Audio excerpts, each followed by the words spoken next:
Hey, this is Brendon Small from Dethklok, and you're listening to the Brutally Delicious Podcast. One, two, three, four. The Brutally Delicious Podcast.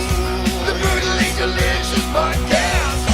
The Brutally Delicious Podcast. The Brutally Delicious Podcast. Record on this computer. Recording in progress.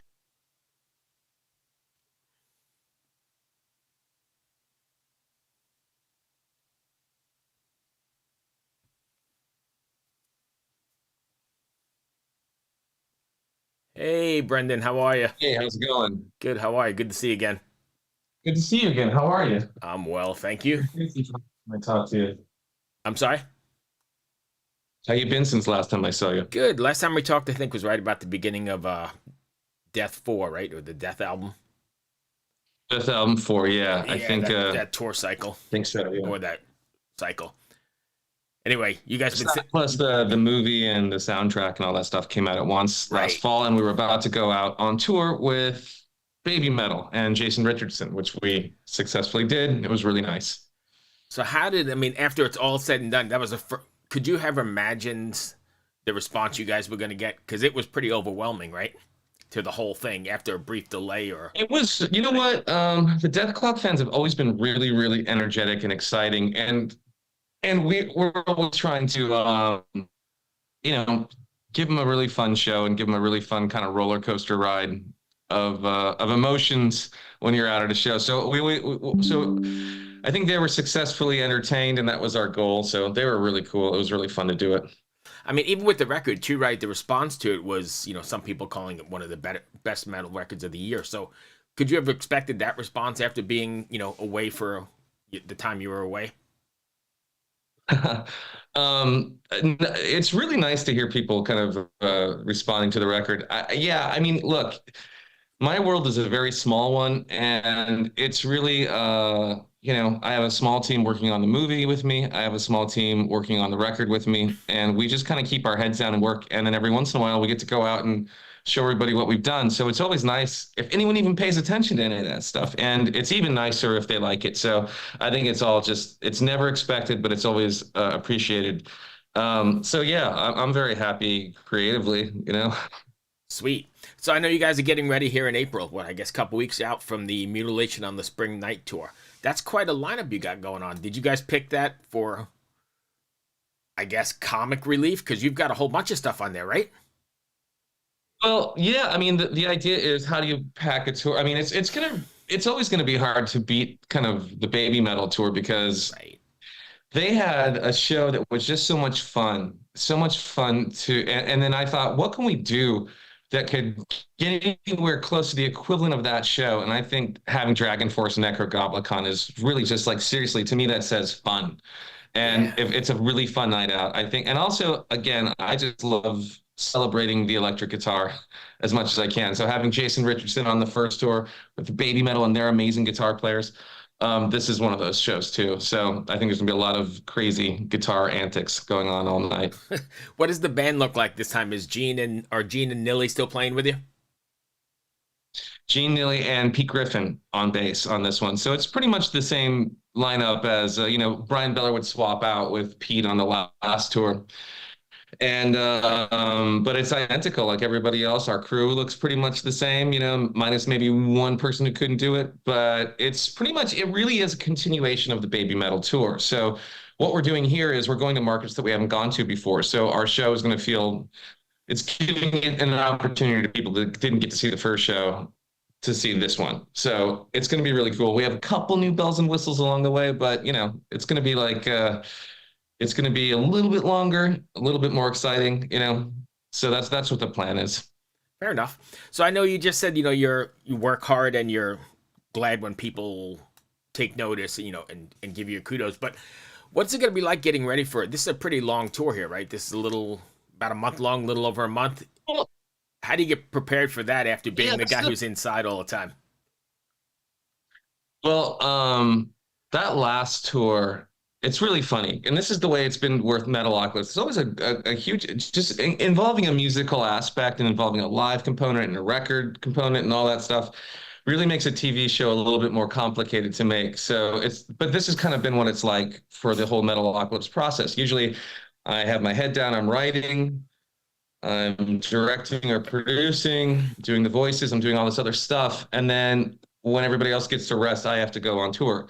But really the tour is the vacation for me. And it's a really great opportunity to accept a kind of a complicated challenge on vocals and guitars. So since the last tour finished, I knew that we would be doing this mutilation on the spring night tour. I had an inkling that this would be happening. We talked about it a little bit, but my job was to keep in really good guitar shape as much as I could. And so that's what I do is I sit and I make sure I have my hands on a guitar every single day. I make sure that I'm just always trying to like get a little bit cleaner, get a little bit better, get a little bit like more in the pocket all the time. So I'm just always working on that kind of stuff. So from the end of that tour to now, I've been playing guitar. So I feel really ready for this tour. I'm ready for a couple new kind of tricky challenges along the way. And yeah, that tour was about 2 months. This one is about a month. So this one is probably going to fly by for us. It's going to be about 20 dates or so. Half of them already sold out, and it's looking really nice, So, so yeah, it's a little bit shorter of a time. And then while I'm doing that, while I'm doing the tour and while I'm doing all that stuff, I'm also writing. So I'm working on projects. In the meantime, I have some stuff that's set up. I've been working on writing on a different project the whole time that I've been back. I'm taking a new project out on the road, new script that I'm working on. So do you sleep? Just trying to. It's inspiring to be on the road. It's inspiring to be around all those people. I like to use that inspiration when I have some free time. Do you sleep at all? Oh yeah, I sleep like crazy. You got 10 million things going on. It seems like I have a lot of stuff going on, but I'm somewhat disorganized, but I get the job done. And when I'm not working, I am resting like crazy. So if I'm not like getting up early and doing stuff, I am sleeping in and just taking it easy and relaxing and all that.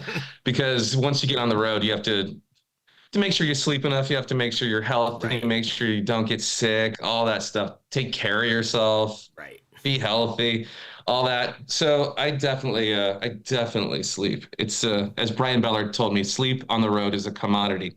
Got to make sure you get like pockets, parse it out throughout the day. Right. Yeah, exactly. So last one for you then. Dethklok record, especially this one, very intense, very meticulous and timed and everything. How difficult is it to take some of this out on the road? It's always a challenge because I think when I'm writing music, I'm pushing a little bit beyond what my ability is every time. I'm always thinking, oh, it would sound cooler if I did this instead of something simple. So I'm always saying, the guitarist and the meticulous kind of side of me is always saying, oh, push forward a little bit, but make sure it's something that everybody else can play. But so I'm always thinking about my right hand. I'm always thinking about my left hand, but the tricky part is putting it all together, putting the vocal together with the guitar, because to me, there's nothing natural about singing while playing. Right. A lot of people do it and they go, how do you do it? And I go, I slowed it down as much as I could, down to like the Matrix bullet time, I slow it down that slow, and it's so boring, but I slowly get it up on its feet so I can get vocal and guitar going. There's sometimes where I just lay out and I say, rhythm guitars, you take care of this. I'm just going to do vocals. It takes a little bit of time putting it up on its feet. But, I'm sitting here, I'm about 2 weeks out from going on the road, and it's a lot of it's second nature. It all comes back because it was kind of, there's a little bit of muscle memory that's involved in the last tour that's kind of stuck around the muscles. Right. The crazy thing is, I played guitar long enough where I got good, and then there's a point where you get really ergonomic. You're trying to only use the muscles you need. And at some point you stop using some of those muscles and some of them atrophy a little bit. So you have to build them back up because you're like, reduction of motion benefits you, but it also takes away from you because you're not activating those muscles as often. So basically my forearm's a lot stronger than it was even on the last tour now, just because I've engaged all the muscles I kind of was ergonomically not using, but it feels a lot more stable. It's like exercise. It's like playing sports or whatever. You just have to keep it all in check. If you're a baseball player, if you're a jogger, runner, cyclist, whatever it is, constantly just kind of making sure that you're in okay shape enough to get the Right. job done. Fair enough. Yeah, seriously. That is all I had then. Hope I Well, covered it all. let me say one other thing that I think is an important piece of news, because this was just announced this week, is that Adult Swim is going to be airing the movie Army of the Doomstar. And Army of the Doomstar is the catalyst of all this stuff, because this movie is what got us Death Album 4 and the tours and everything, and the songs are inside of the movie. So it's a really cool production. We're really proud of it. It's going to be airing April 5th on Adult Swim, and then it's going to land on Max. So if you have Max, HBO Max, all that stuff, it's going to live there. So Army of the Doomstar will be on Max, and we're really excited for everyone to see it, because up until this point, you had to go and buy the Blu-ray or pay for it online somewhere. So now it's going to be a little bit more available for everybody. And there's no strike, so I can talk about the movie a lot more than I could last fall. So we're really excited about that. So April 5th, Adult Swim. It's going to air, premiere on TV for the first time. And then April 6th, Max. And then April 7th is our first show. So it's all perfectly aligned. That's beautiful. Brendon, it's a pleasure talking to you as always. Thanks, man. Thanks for taking an interest. Yeah. Brendon, thank you so much. Good luck on the tour. Be safe, and we'll catch you next time.